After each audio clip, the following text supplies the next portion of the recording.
Welcome back to another opportunity to share some amazing content on behalf of the Pastor's Wives Ministry, a ministry of the urban alternative. We do our best to provide content that provides a blessing for women who are in ministry alongside their husbands, and to have conversations that are real and applicable and practical, so that you, as you're in ministry, serving alongside your husband, and even in your own places and spaces, as God's plans and purposes are alive and well in your life, that you are encouraged and practically equipped for what God wants to do. We have these roundtables with a simple purpose, just to gather women around the table who have experience in ministry, walking alongside their husbands, serving in their local church, serving the women in their community, and are bringing that experience, that wisdom, that knowledge into a space where we can all learn. And why do we need to learn? Women all over the world need to learn and need to be encouraged. But pastors' wives are usually in a space that can be lonely, and it can be overwhelming, and it can be stretching. And you may not have the support or the connection that you'd like to have. We don't want you to be alone. And as my mother, Lois Evans, would often say, we are better together, and we don't have to do life alone. And so if you are feeling alone and wondering if anybody gets your life, the answer is yes. Your life is gotten by other women, and no, you are not alone. And my prayer is that after listening to this conversation, that you will feel inspired, motivated, seen, and also that you have had the opportunity to expand your mindset with how God would want to act in and through you. So today we're going to be diving into 3 categories that occur in the lives of so many pastors' wives. The first one is how you can discover and walk in your personal purpose in ministry. And we know that you are walking alongside your husband, but what about your own calling and purpose in ministry that God has set aside for you, that has your name on it? We want to talk about navigating rejection and guarding your heart when ministry life gets hard. And ministry life can get hard, and our feelings and our hearts can be hurt. We want to talk about that, acknowledge it, and give some practical tools for dealing with those seasons. And then how to refresh yourself when life is draining. Because ministry, we love God and we love God's people, but life can be draining. So I've got some special guests with me today who are ready and willing to share their wisdom and biblical encouragement. And I know that as they do, you will feel seen, heard, and inspired. First of all, Dr. Jackie Green. Dr. Jackie, she is a trailblazer, redefining modern ministry. She's a wife, a mother of 3, a dentist, an author, a dynamic faith leader. She helps people to find permission to become the God-created version of themselves based on God's vision for them. Alongside her husband, gospel artist, Grammy-nominated, award-winning Travis Green, she co-pastors Forward City Church in Columbia, South Carolina, where they engage culture by discipling the unchurched and the overchurched to move forward with God. Dr. Jackie also has founded and runs a global movement for women called Permission that embraces, equips, and empowers women to live boldly, unapologetically, and authentically. Dr. Jackie is vibrant, a little audacious. We love her. She is big in pint-sized packaging, and she blends her Southern heritage with her Ghanaian heritage as well to have a fresh perspective on faith and leadership. Dr. Jackie's going to be with us today. I'm so excited about that. And also 2 doctors. Dr. DeeDee Freeman is an amazing woman, and she's the wife of Apostle Michael A. Freeman, senior pastor and founder of Faith City Central, a ministry focused on faith, family, finance, fellowship, fitness. And this woman is submitted to God's will for her life, to serving alongside her husband, and devoted to the vision of ministry that God has given to him. But Dr. DeeDee is on her own an anointed teacher of the Word of God.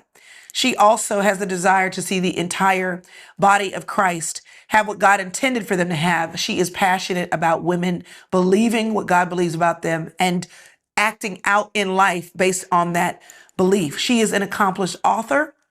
She has her doctorate degree in strategic leadership and brings an amazing mind to any kind of strategy discussion when she's in the room. She's a business owner, a mother, a proud mother of 3 children, and a proud grandmother of 13 grandchildren, grand kisses, who deem her their favorite grandmother.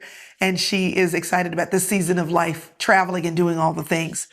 So welcome, Dr. Jackie and Dr. DeeDee. Thank you so much for joining me and being willing to share your wisdom today. Thank you. Thank you. Yes. I was like, So I need to grateful to be beef up here. my bio after reading y'all's. Ah, I need to You go are and get well my doctorate accomplished. degree. Well, I want to jump right into it. You both, of course, minister faithfully alongside your husbands, but you have, or I should say, and you have also gotten into the deep end of the water when it comes to God's purpose for your life and the ministry that He has given you. So let me start with you, Dr. DeeDee. When you became a pastor's wife, because I know you kind of came in and were kind of new to the game. I've heard you talk a little bit about that. I'm curious, what assumptions did you have about your role as a pastor's wife and the purpose for your life that went along with that? Very good question. My assumption happened to be that I wouldn't have to do anything but sit on the second row and just be there, smile real pretty, and support my husband. I had no idea that I would be doing all of the things that I'm doing. I thought that was, my purpose was that, and I was going to fulfill that to the ultimate level. I was going to be the best at that. I never knew anything as it related to what I am doing today.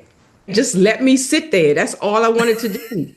I never had that kind of confidence to stand in front of anyone and share. So I knew God couldn't have called me, to stand up in front of anyone. I'm not doing the announcements. I can't sing. I can't play the piano. And I could barely get my words out sometimes. So I know God is not going to call me to do anything but sit there and smile because I'm good at that. So as God gradually over the years, because how long have y'all been married, you and your husband? We've been married for 42 years and in ministry for 31. Wow. So I know that the nudges from God in your role in your church and alongside your husband have happened gradually and over time. But when do you recall moving from, oh my gosh, y'all want me to do that, to, you know what, I'm leaning into the next exciting adventure? Like, how long did it take you to get the memo that sitting on the front row wasn't it, and to lean forward into whatever God was asking you to do?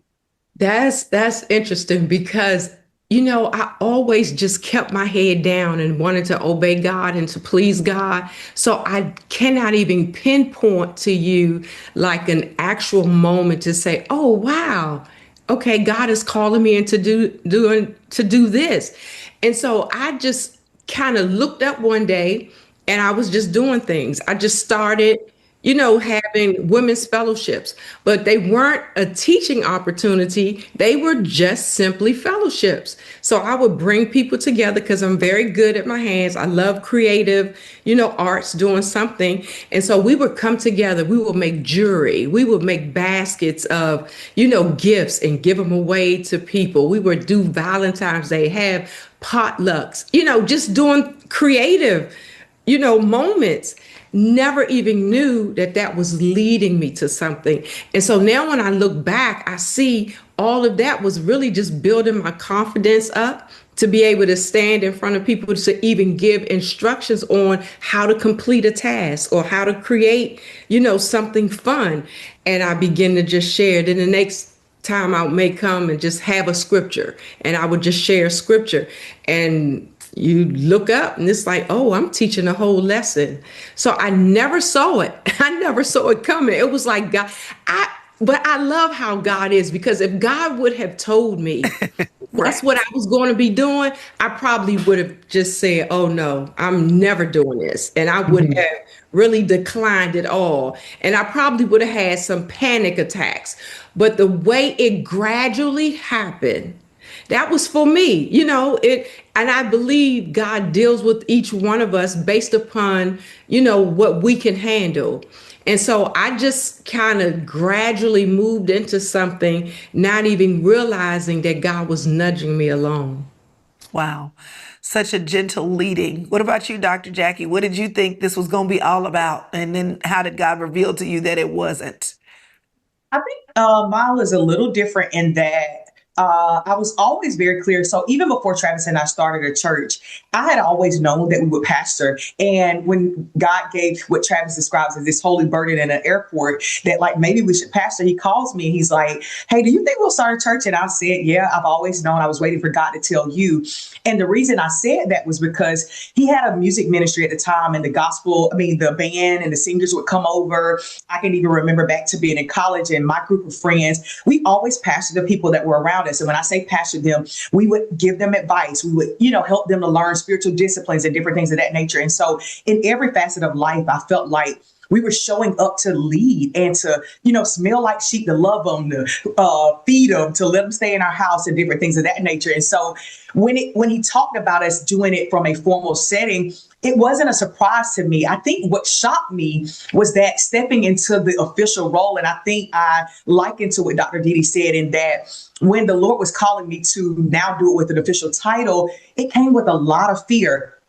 I was very comfortable with, I think, doing the work of pastoring, but being called a pastor brought on a level of pressure that I didn't expect. I understood after being called into it officially that Travis and all of his famous friends would be watching. And there came with that a lot of, well, what if I don't say it right? Or what if I don't do it right? I think, most crippling negative assumption that I had at the start of pastoring was that I had to do ministry the way Travis did ministry. So I got to be funny. I got to be a storyteller. I have to, move the room and, conduct these atmospheres in the same way he did. And that was a huge stumbling block for somebody that God uniquely created to do it a specific way. And so it took a very long time for me to step back to understand that although my husband is brilliant in what he does, that Forward City, which is the name of our church, would also need the unique giftings that the Father gave me also to be able to step into bringing the fullness of what he saw when he called Forward City into the earth. That's So good. you had the memo ahead of time. And Well, you were I waiting had for God to them catch your ahead husband up. of time. I There it but is. like I knew he was called to pastor, but he was called to pastor. Mm. Because before I married him, before he proposed, he told me, he said, I'm called to pastor. Do you believe you could be a pastor's wife? And I'm like, absolutely. Because again, all they do is sit on the road and wear a big hat. I could do that. So that's all I thought. Mm. Oh my goodness. That's so great. And so many women have such interesting stories about how they made their way into being the wife of a pastor. Some women married a man who wasn't a pastor, and then they feel like they got bamboozled half the way through. But I think what's unique for every pastor's wife is that their husband is called, and then they decide to be with him, whether they knew it ahead of time, right at the beginning, or halfway through. And the good thing to know is that however you ended up in the position of supporting your husband in ministry, you are supposed to be there. And the question is just keeping your eyes out and your ears open for what God would have you to do. So for you in your ministry, like I know now, Dr. Jackie, you have a whole online community and conferences. Dr. DeeDee, you're running conferences, and I've gotten a chance to see your website as you're bringing it up. And as you develop women too, you both speak, you both write. How did God begin to work in you for what he called you to do, even as you served alongside your husband? Dr. Jackie, what did that look like for you, and how did he start placing those things in your heart and in your hands? I think that for a long time, I shied away from coming to the forefront. I would say things like, that's Travis's thing. Although I actually always felt that the pastoral call was a family call. I felt like as his helpmeet, it was impossible for him to fully fulfill all that we've been called to without me fully stepping into it. But at the same time, I would say things, especially in the times where I was struggling, like, as long as Forward City has Travis to do what he does, then they'll be fine. And I think after living with that excuse for maybe I would say 2 years or so.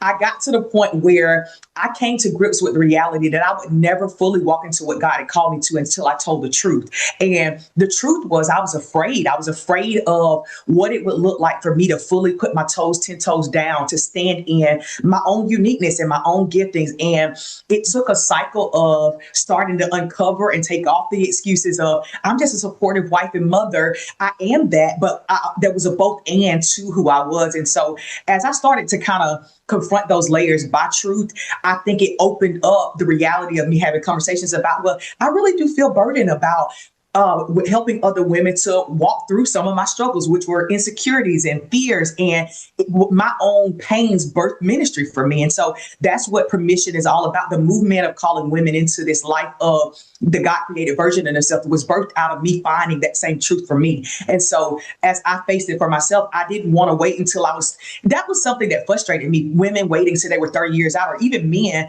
to tell the story. People want to know where you are and how you're living through it in true reality. And I'm not saying bleed on people, but as you're getting it, people don't need the final made product to be benefited. There are times where you might have gotten one revelation that could bless someone. And I just started sharing from that place with the different women in my ministry that kind of took on a global move as I continue to do it. Mm-hmm. So good. It's so good. Dr. DeeDee, what does it look like for you? What does it look like for you to step into the ministry that is adjacent to your husband's ministry, but unique? Yeah, I love that. One of the things that I think about is that I was so submissive and still am to this day to what God had called my husband to do. And I remember him teaching a lesson one time about hiding your vision, or not hiding, tucking what God has called you to into what he is doing. And when I thought about that, it was like, oh, okay. So if I put in what God has called me to do inside of his vision and serve him, while his vision is moving along, mine is moving just as well. So I'm eventually going to see what God has called me to do. And so I tucked into that. And then I gradually began to do stuff. And the more I supported him, the more he pushed me. He would tell me, hey, why would you do this? I remember him telling me to write a book for pastors' wives, how a pastor's wife can help or hurt a church. And that was such an honor for me to hear that from him, because now I'm looking like, oh, so you think I'm a good pastor's wife? You think I have something to say?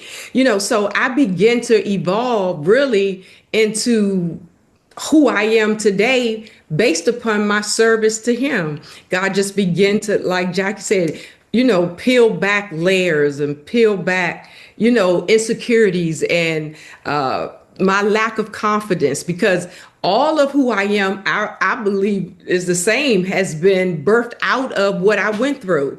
So I never want women to experience the things that I experienced, say, growing up in ministry or whatever. So I say, let me use my voice. That's the only way they can, get the information, is if I speak up. And so I just started to use my voice, and things just begin to unfold, and God began to just reveal even more to me. And so now what I'm doing is like, I'm so excited about it. And I just continuously really see things expand right in front of me, stuff that I'm not even trying to do. Just like being exposed to you, Jackie, and, Nona and Nicole Crank, being able to be in an environment with women that are doing things, it just stretches me even more to say, hey, more is possible.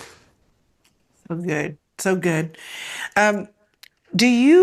Have you ever struggled with, and maybe it's not now, but in the seasons, whatever you felt like God was asking you to do, that it was the background thing? Like you mentioned, Dr. DeeDee, your husband pushing you forward.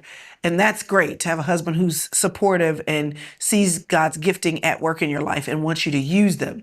But I know that a lot of pastors' wives struggle with the thing that they're trying to do, feeling like it's second, not as important, not supported. Have you ever had that experience where something that was important to you just didn't get the support? The attention? Absolutely. Absolutely. Yes. Because it has been times where I would look like, okay, you see me, like, okay, help me do what I'm doing right now. And it makes you feel like, okay, you have been here for him all of this time, supporting what he's doing. And God is pulling on you to do something else. And it's like you get a push, but the push isn't always when you feel like it's necessary. When you want the push, it's not there. So I have definitely felt like that. Like, okay, so what's happening here? I need some attention over here. And thank God we evolved because I begin to share that. But I know a lot of pastors' wives who do not have that support, who feel second, and who will probably, for the majority of their pastoring, will be second. So what words of encouragement, um, Dr. Jackie, has that ever been your experience? And if so, what words of encouragement would you give to the pastor's wife who is there now? Like she's clearly been supporting her husband. There's some things that God has put on her heart she wants to do. She's doing her best, but feels like she's not getting the support, whether that be time or resources or even just the pat on the back. What would you say to that woman? Has that been ever your experience? And what would you say to that woman? It's definitely been my experience as well. And it was actually a struggle for a long time to just like, is it even worth it? Like I know if it's music or if it's something to do with the church, everybody's going to be gun ho and all behind it. But when it comes to, my little Bible study or something that I'm trying to get to, take off the ground, will I ever feel like we're setting aside time and intention to make sure that also is birthed well and healthy? One of the things that was helpful for me is to, number one, be honest about that with Travis. And it took a while. It wasn't something that I ran toward. It took time to, I'll be honest, even say like, hey, are you okay with there are moments where I really do want your input too? In the same way I come down into the studio and listen to your music and vibe out, even though it's not my specialty, this women's movement may not be your specialty, but in the same way that I'm a helpmeet for you, you have vision, you have things that you could add that could really accelerate my ministry. Would you mind also helping me to feel supported in it? And I think that as I was willing to take unspoken expectation to be spoken expectation, it helped my marriage. It helped our ministry a great deal. I would also say that in the times where I didn't have the team that I have, I did have to make sure that I didn't use the unsupported state as an excuse to not do something. And what I mean by that, I remember starting with just 30 girls or even just inviting my home girls to the house. That is as much ministry as a conference with 1,000 people. And so I would just say, even if it's not the big strikes, keep striking to the woman that feels like you're in that season where I don't feel like anybody sees me or has it. I would say that the Lord sees you and he knows, and he's the one that will continue to add wind and add fuel and attract people to the thing that you've been called to do. But you do have to give him something to bless. And even if it's a small jar of olive oil, even if it's a small thing in this season, I would just say use it. That's what I did. I remember the first time I did a conference, it was in the back of this place we were renting, terrible lighting. We didn't have special guests. But it was my offering to God to say, I'm going to use what I do have in my hands, whether Travis is here or whoever else is here to support it. I know that you placed this baby that's leaping on the inside of me. And that is enough for right now. What I did in giving him that, I gave him something to bless, and he blessed it, broke it, and multiplied it, which brought forth more. And so that's what I would say to her. What will come from that is fulfillment. It will bring her joy to know that she did something rather than continuing to sit on just doing nothing. Yeah. Such good counsel. Such good counsel. Well, I want to talk a little bit about just rejection, because a part of sharing a vision that you have as a woman in ministry and a part of wanting to see that vision move forward is rejection if your husband's not supportive, or if the women don't come, or you have women who say that they'll support you in what you're doing in the vision, and then they don't, or they do it half-heartedly. And rejection can show up in all kinds of ways, subtle and not so subtle.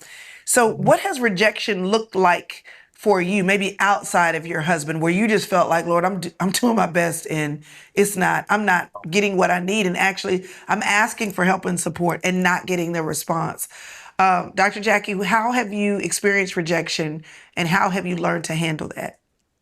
It's so funny when you were talking, Crystal, and the Lord just dropped this in my spirit. I have kind of felt like from season to season as what they would call a pastor's wife or first lady. Number one, the idea that when you're in these bodies of believers and they don't even know what to call you, they're like, "Are you a pastor's wife? Are you a first lady? Like, what do I call you?" This whole thought, it made me think about manna, which is something in the Bible that nourished people and showed up from the hand of God to be present for them to be sustenance. But manna in the Bible translates to what is this? I have felt like many people from season to season is just kind of like, who is she and what does she do? We were actually recently at this conference, and when we walked in, there was these people that received us, and they were like, "Oh yeah, that's Pastor Travis," and yeah, like, can we put her on the second row? Like, is she even a pastor? Like, it just sometimes feels like we're this second hand, like, yeah, go figure it. I don't have a definition for her. And that can be very insulting in times where you know how much the Lord has poured hidden treasure on the inside of you and how much you poured your life out as a drink offering for people. And what I've had to do to make sure that I keep a humble and open heart to not fight my own battles or never feel as if I got to prove to someone is to live in the face of the Lord. A God that sings a song of the Lord over me and affirms me and reminds me that whether they get it or they don't get it, whether they see your value or don't see your value, someone that can consistently and steadily remind me of how much I'm the apple of his eye and how much he sees me has really been a balm in times, like a medicine for my heart, in times where I felt like the world just doesn't get me or they don't understand how much I bring to the table. They have no idea how much what they see right now has to do with so much that has been poured out from my life. And so I've had to look from within rather than from without to find the validation and affirmation that we can get tripped up on, that can really bring us down in times where I could feel rejected by the world. Yeah. What does that look like when you say you find it from within? When you are in the midst of feel like I love the example that you gave about where do we put her? What row does she sit on? What do we do with her? When you're in that moment, what are the things that you are internally saying to yourself, like a script? If you had to give another pastor's wife, this is something you can say to yourself in the moment where you are feeling the rejection. What would you tell her to think, basically? I'm gonna be honest with you. I think it has so much more to do with what I did before I got there in the moment than what I was doing in that moment. Because had I, you know what I'm saying? Because sometimes it's too late in the moment to get something that you don't have. I always tell people can't get what they don't have. If I didn't already have a self-sustained, or should I say a God-sustained view of me, I wouldn't have enough that would make me crumble in that moment, because I would feel like, well, who am I? I'm not looking for that pastor to know my value.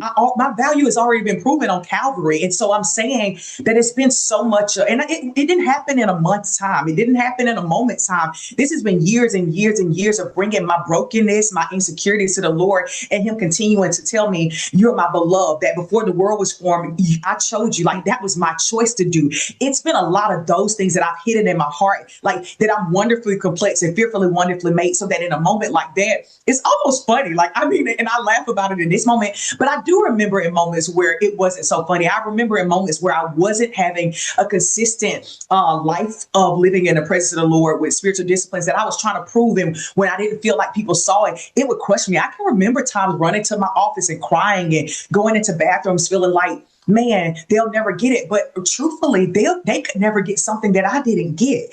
I didn't get me, and I questioned me. And so it wasn't until I became resolute about whether they put me on the second, truthfully, whether they put me on the second row or the first or the 15th, I'm still valuable, because I am not waiting for them to approve something that God has already approved. That's what permission was all about. The Lord whispered to me that I went into too many rooms asking for a permission, that the Godhead, Father, Son, and Holy Spirit met and said, let us make this girl in our image. I'm an image bearer of Christ, which means I have dominion and authority. Like, I am fruitful. I produce, because that's what my daddy said. And I don't need someone else to confirm or deny it. So in those moments, I really do laugh. Me and Travis, like, literally, or we're rolling in the car about that, because I had already gotten enough from my daddy through years of living in his face. So if there's a woman that experienced that, my real challenge to her will be, if you're still struggling in those areas and those kind of moments are crushing you, really do take some time to develop consistency with the Lord in daughterhood. But because before you are a pastor's wife, you are a daughter first. And until you solidify that,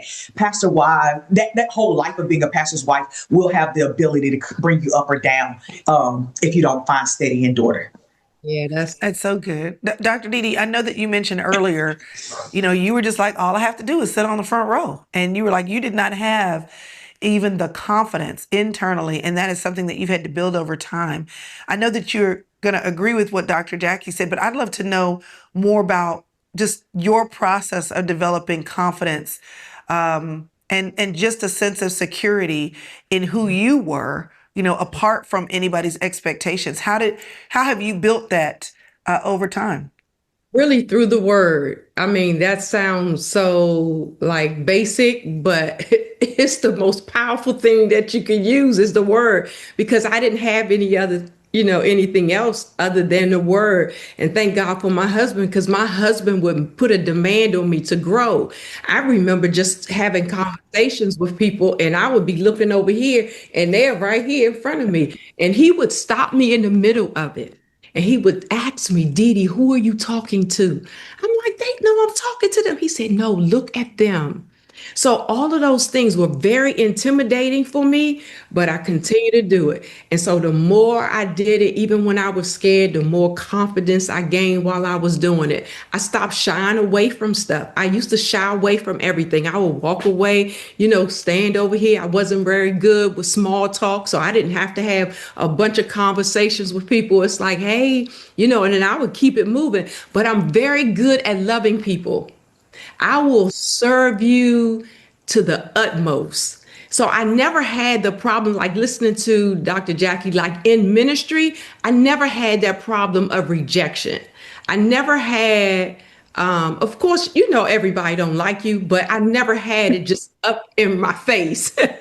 I'm not naive to that, but I've never had it to the place where if I needed something, I couldn't get it done, because I also believe God is not deceived. God is not whatsoever man soweth, that shall he also reap. Be not deceived. So it's like, I always knew if I sow something, I'm going to reap it. So I always sowed serving. I continue to love people. That's one thing Mike told me. God didn't call me based upon my gifts and my talents. God called me because I love people. He said, keep loving the people, DeeDee. He said, you're good at that. And so that's what I started doing. And I started building my confidence up. I would talk to one person at a time, then maybe I'm talking to two other people at a time or whatever. So I just continue to grow, in that regard, getting in the word, finding out who God created me to be. Am I in his image or am I not in his image? Is this word true or is it not? And so just building up my confidence in the word, casting it not away, But I remember there were times where I would always just depend on what Mike could do, like his confidence and his ability and his boldness. And I would just kind of like ride that coattail, if you will. And then one day I remember God asking me, like, if he wasn't here, what would you do? How would you stand if he wasn't here? And so I realized I had to get me together. I had to grow me up. And I started growing up in the word of God, not based upon what anybody else was doing, but just based upon who God created me to be. I stopped trying to measure myself up against other people too, because I remember when we first started out in ministry, well, before we started ministry, we started going to like this little organization, and the pastor that was teaching the class had me stand up and share. Ooh, this is my thought once in a while. Had me stand up and share in the meeting. Say that you got 15 minutes to just give a little lesson, give a little something. And so I'm getting up and I'm talking and I said, ooh, if you could be in my head, you would know what I was saying. That was the dumbest thing. So that did not build my confidence. What did that do? that pushed me right back down. So what I was thinking is a lot of times people try to do stuff that God never called them to do at that particular time. And you think it's going to build your confidence, but it's working against you. So it's okay to sit down and be developed. It's okay to sit down and grow in your character and your integrity and in the word of God. So when you do stand up, you'll have something to say and you won't feel like you are a failure. So I think just doing it scared and not trying to compare myself to anybody else really started to boost me up, because I remember it was two people in that class and I would look at them like, oh, I would never be them. I would never be able to talk like them. I mean, but it goes back to even younger than that. I remember standing up at 16 giving a speech and forgot the whole speech. And I promised God, I made a vow that I would never stand up in front of anyone. And so all of these were moments that were crushing who God intended for me to be from the very beginning. And so I had to get myself in the word. I had to start seeing me through the lenses of God and his word, and not through what everybody else saw me as, or not comparing myself to someone else, or not even looking at the failures that I had in life. That's so good. That's so good. I'm thinking about, like, both of you are describing instances where, like Dr. Jackie, you were saying, before I get to this moment, I've been building myself up in the Lord. And then Dr. DeeDee, you're like, it happened gradually. Your husband challenged you and encouraged you. But y'all are both talking about this concept of serving God in ministry alongside of your husband and in the ministry God has given you from the vantage point of right now. And you've had moments where you've had to press through, get over, people to ignore, try again. But there are women who have gotten stuck. They've gotten stuck at the moment of conflict. They've gotten stuck with the last person who didn't want them to do the thing. They've gotten stuck with they did the thing and then they got criticized. They got stuck because they've gotten tired of rejection over and over again. And that conflict, or the hurt that they've experienced from not being supported, or not being met with, as they seek God's face, not being met with warmth. It's almost, it's not even that like we're saying okay to you. We're actually saying, why are you here to you? And they've gotten stuck there. So what would you say to the pastor's wife who is in the middle of the pain of conflict and rejection? Maybe she feels personally targeted. Maybe she has tried and is just tired. She's just like, you know what? And there are a lot of pastors' wives that will come and they will say, you know what, y'all want me to sit on the front row and not say anything and wear a hat? That's exactly what I'm going to do. They have completely given up on their role because it's been so difficult. How would you talk to that woman who's watching now and saying, I'm so glad that God has brought you through, but I got stuck 10 years ago and I just decided, you know what, forget y'all, I'm going to live my life. What would you say to her? I would say, number one, that I hear you, and that my heart hurts for the fact that you're there, because I've lived through pains as a pastor's wife, and there's just sometimes you need to know that somebody cares, that you are there and that you feel that way. One of the things that I would also tell you that has helped me is in those moments, I have to go back to my why. Why did I start speaking? Why did I stand up from the beginning? Why did I ever try? And if your why goes back to it being about bringing glory to God's name, you will get up and try again, even if it's hard, even if it's painful, even if they don't support you. If from the deepest parts of yourself, you know that this was about bringing glory to the Father's name, and you know from within, this wasn't something you called yourself to do, or you're trying to do something in the pastor's wife's seat that God didn't call you to, but it was in your attempt to glorify him. You have to settle back into, if the call was from him, then the pleasing has to be unto him. And there are going to be times, you go back to Galatians 1:10, he says that you can't please God and man. You cannot serve him and serve man in that same regard, in terms of it being about them giving you their approval. There are going to be times where you do exactly what God told you to do. Look at Jesus, and they will whoop you, they will beat you, they will despise you, they will spit on you. But if you know it was for his glory, there will be fruit that will come come from it. And so I would say what I said to myself, Jackie, even if it's just for one, go back to the audience of one first in making sure that you keep your why focused on the Lord. And then secondly, just continue to try to do the thing that he's told you to do, but don't negate the reality of your current pain. Bring that to somebody. You might need to see a therapist. You might need to go before godly counsel and talk about where you are so that you can you can get beyond it. I'll be very candid. The season that I met Chrystal, Dr. DeeDee, and the group of ladies that we have this little mastermind, I was very broken and hurt. And it was the beauty of being able to come into a safe place with other like-minded women that were godly believers, called to do some of the same things that I've been called to do, and being able to say, my heart is crushed right now. And there, without even physical arms to hold me and to hold my pain, that gave me the strength to get beyond, navigating what I needed to get back to my why, which was being called by the will of the Lord to do what he's called me to do, which is empower women and encourage them. And so, I say all that. You're seen, you're heard, that you got to remember that your why was unto the Lord. And don't forget that ultimately has to be the reason why you do all things. It'll keep you motivated even when man fails you. Jackie, you said that so beautifully. Oh, but I'm sitting here thinking, I'm probably a little bit more direct and a little bit different in that regard. okay. I thought you handled that so well with saying, I see you and I understand your pain. And I get it. But a lot of times, some pastors' wives get into those positions and into those spots, not with what you experienced, and then what I'm hearing, like how we started off with this question is, it's like, okay, you're trying to fulfill an assignment, you're trying to fulfill something, and now you're experiencing this rejection, and now you're experiencing the pain of it. Well, like you said, your why. Did God tell you to do that?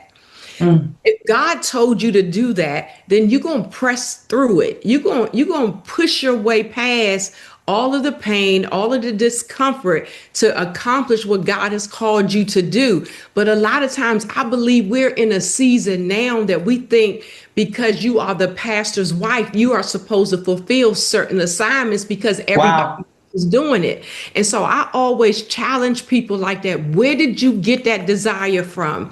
Did you get it from someone else's conference that you went to? Did you get it from social media? Did you get it from YouTube watching other couples stand up? Because I remember when we first started out in ministry and everybody was called pastor, Pastor Mike, Pastor DeeDee, Pastor Debbie, Pastor everybody. That's what we saw. And then my husband brought everybody together one day. He said, now, what did God call you to do? I said, well, God never called me to pastor. He said, okay, we taking that title. What did God call? Well, I know I'm a teacher. Okay, we're not calling you pastor. So I think we sometimes get caught up in the culture of what it looks like, and we think we're supposed to fulfill something. And now when the people don't receive it, now we're devastated. So it's like, what did God call you to do? Wow.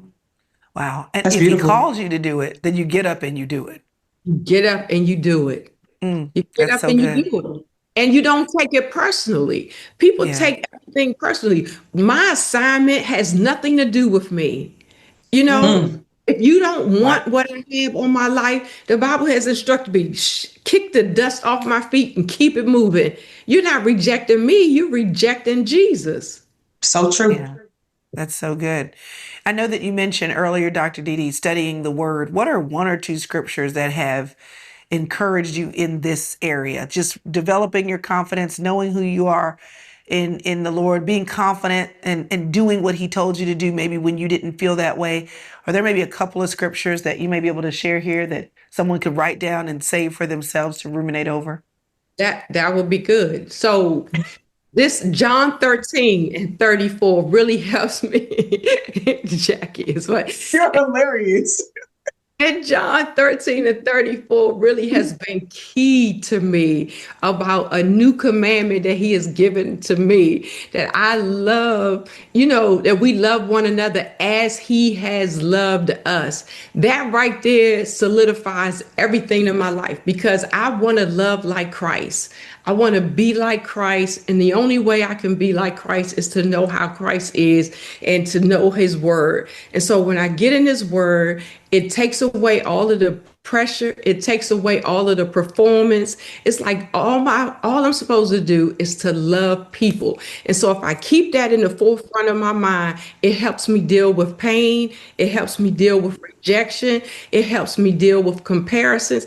It's like, God, I just want to love people. So I don't care how anyone thinks about me. I don't care about what anyone says about me. I don't care about what anyone does to me. No, really. And a lot of that it may sound a little tough, but I have grown up so much that now I've gotten to the place where I'm so confident in who I am.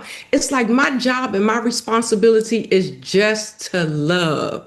It's just to love. And then for the rejection part, you could think about Joseph, how his brothers over there in Genesis 50, I believe, Genesis 50, how his brothers rejected him.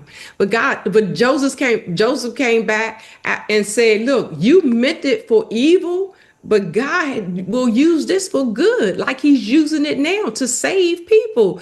And so it's like when you know that it's not about you, and it's all about God, it will help you endure like a good soldier. There's so many other scriptures, but I believe those are two: just loving like Christ and knowing that you meant it for evil to hurt me, but it didn't hurt me. Joseph never experienced the hurt. At least it never comes back and say, oh, you messed me up. Yeah, he kept going.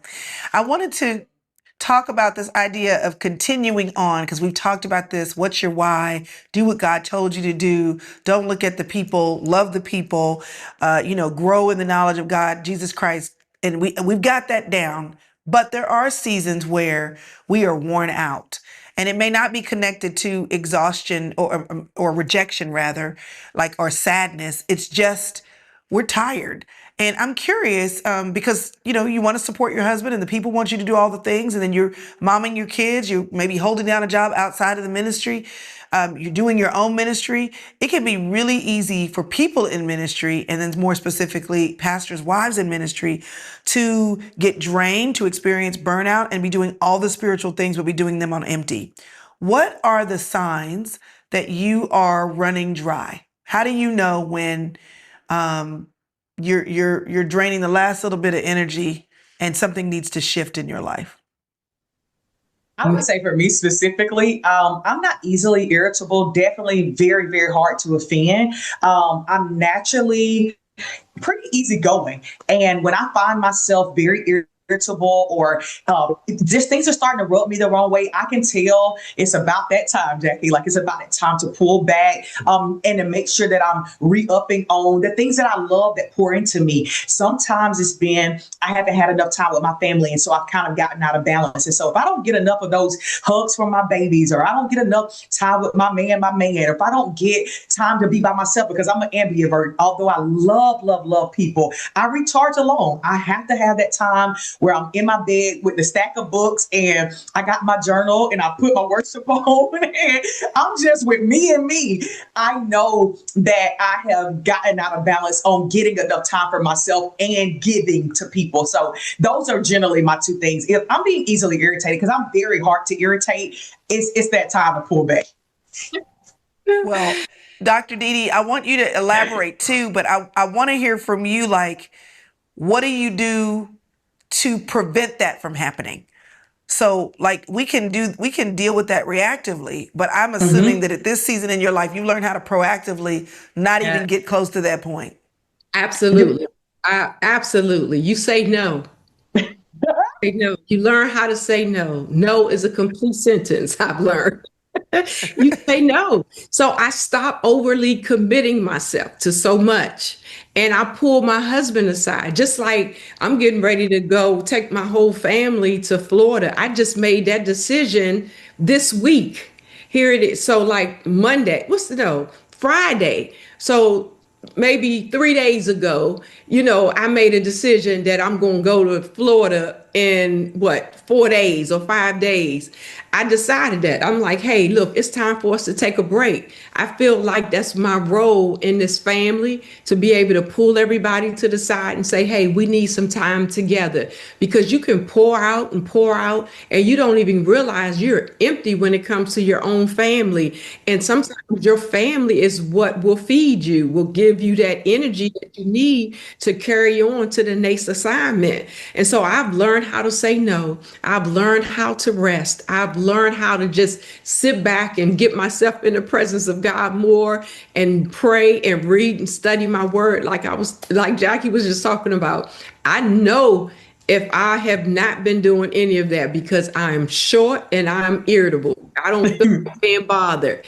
And so there are times, like, I'm the COO of our ministry now. I'm running everything. I will turn my phone off. They're looking to be, for me to answer. I'm like, no, I'm not. I'm not answering. I'm not talking to anyone. I just don't feel like it.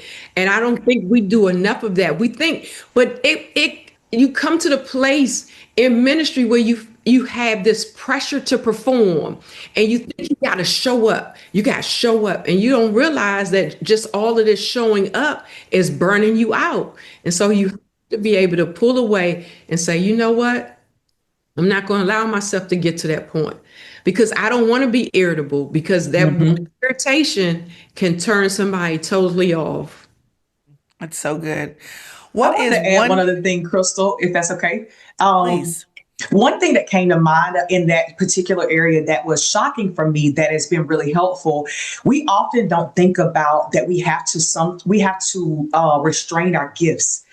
There are times, so on Monday specifically, I love to check on people. Like, oftentimes when I get in quiet moments and I'm praying, the Lord will just bring people to my spirit over and over. But he also stopped me from being able to check on people specifically on Mondays. Mondays is a day that Travis and I take Sabbath and we rest and recharge. But all the times I would be getting in these quiet moments where I'm supposed to recharge myself. And it's like, oh, I should check on this person. I should check on. And so I'm grabbing my phone, and he stopped me one day and he talked to me about, if I don't allow my gift to be used with restraint, it can be used against me. And I just wanted to add that for a pastor's wife, because I do know often, especially women that love well, that serve well, we can always be thinking about how I can show up for somebody else, that you never end up leaving time to show up for yourself. And so I just wanted to also offer that to another pastor's wife. You might have to put your gift in restraint to actually be able to refuel. That was good. That was so great. What is one thing that's giving you life right now? If you had to name one thing that is just giving you life, what would that one thing be? My kisses, my grand kisses, they give me life. They give me so much life.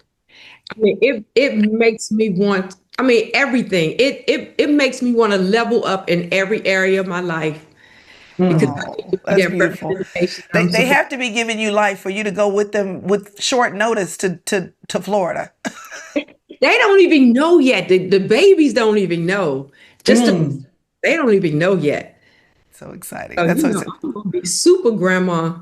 Right. That will mark them for the rest of their lives. You remember that time? Okay, what about you, Dr. Jackie? What's giving you life right now?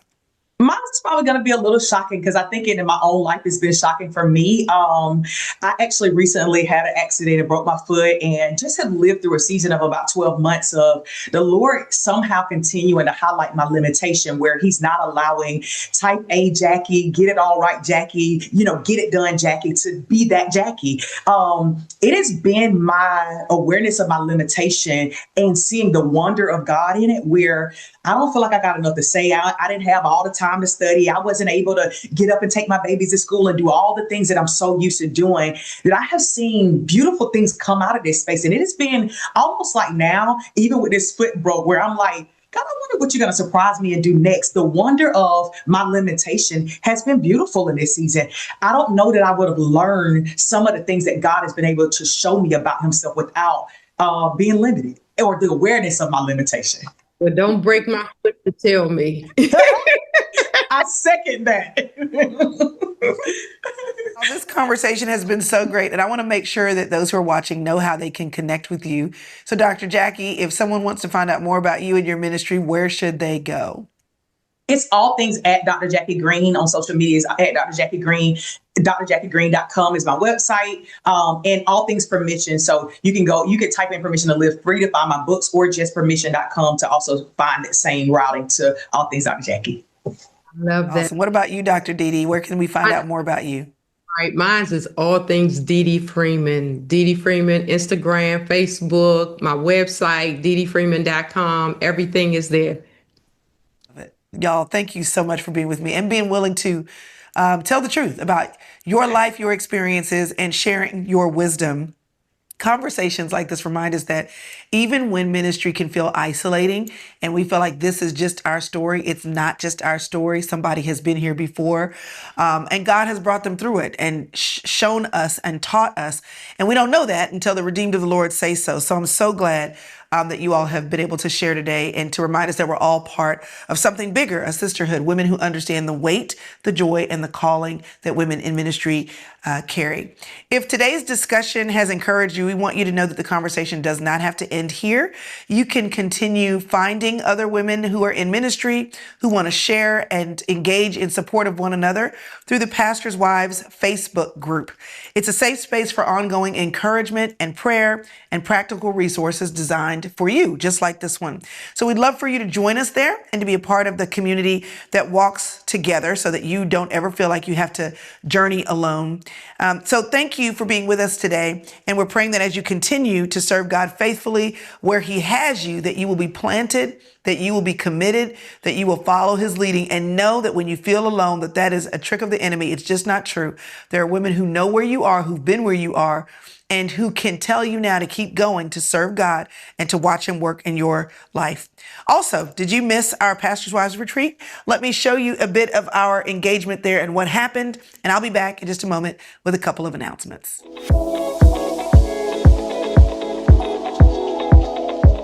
Just list your blessings of what you have received by being a pastor's wife. So many times we look at the weights of it. Look at the blessings of it. Maybe you need to choose a different seat so you don't see all the faces of the people, so you can see the one that you're really there to worship.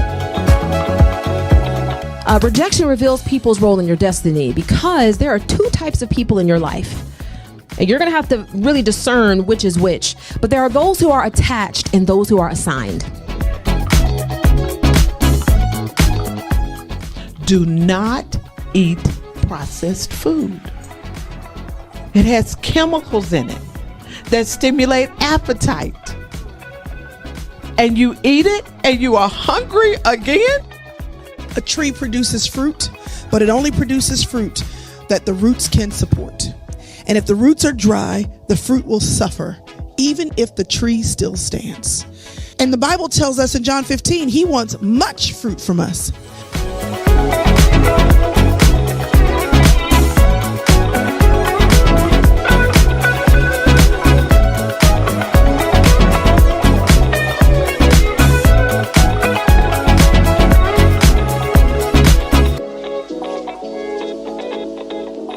Listen, it is all about being connected, and I want you to continue connecting with other pastors' wives who want to connect with you. So be sure to go to loisevans.org/Facebook group. You'll get all the information you need to join in the conversation. We'd love to see you in the room. We also know that you need ongoing encouragement, and connecting with other women is one way that happens. But another thing that is always available for you are regular devotions.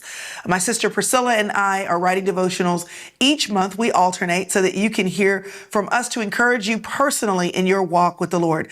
If you want to get that devotional, simply go to tonyevans.org/her Devo, like the girl, Her, her Devo, because these devotionals are just for you. We are starting a Pastor's Wives Ministry book club. It's going to kick off September the 2nd because we've heard you and we want to respond to your needs and what you want to do to grow personally and in connection. We're going to be studying and reading together The Gift of Rejection by Miss Nona Jones. So if you'd like to join the book club to read, grow, deal with rejection, and also do that in community with other women, simply go to loisevans.org/book club for more information. Again, the whole reason why this ministry exists from the heart of my mom, Lois Evans, still to you, is so that you as a pastor's wife do not have to feel like you're alone. You're not alone. But we encourage you to take advantage of the resources that we're making available so that you can indeed experience that truth for yourself. Thanks again for joining us, and we'll see you again next time.